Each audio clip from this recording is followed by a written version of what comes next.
But first, let's go to America. He may have been voted in again over 2 months ago, but Barack Obama's second term as US president has only just begun. Obama has been officially declared the country's leader at a public ceremony this afternoon.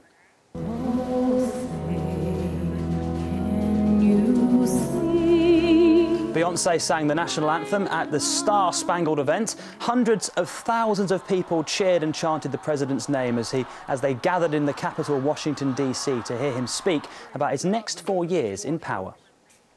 My fellow Americans, we are made for this moment, and we will seize it so long as we seize it together.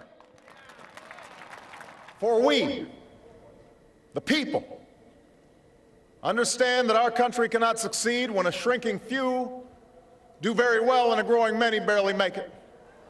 Well, Ricky's been following this story ever since you went out there for the election in November, didn't you? What else did Obama say in his speech? Well, Barack Obama has talked about America pulling through the country's current economic crisis, which has been hanging over America for the last 4 years. He also spoke about a range of other issues too, including things like climate change, saying that the US must preserve our planet. And the president said he wants to improve schools. He wants to resolve any conflict that is happening around the world peacefully. He also stressed he talked about something that he's very passionate about, and that's fairness and equality. And he said that he would not end his journey, it wouldn't be complete until women are treated equally in the workplace. Right, OK. So when you were out there in November, what were the people saying about Obama? Well, I spoke to many young voters out there at the time, and many black people said that it's a great thing that Barack Obama will have 4 more years to continue what his mission was in the first place. But there are still a lot of Republicans out there who believe that Barack Obama won't make much of a difference, that perhaps the economic problems will get worse. So it isn't exactly what you could say the American dream at the moment. People are finding it very tough still in America, and I've been looking at some of the other key issues that Barack Obama has been talking about. Money troubles are a big problem in America. There are currently more than 12 million Americans out of work, with 4 times that many people living in poverty.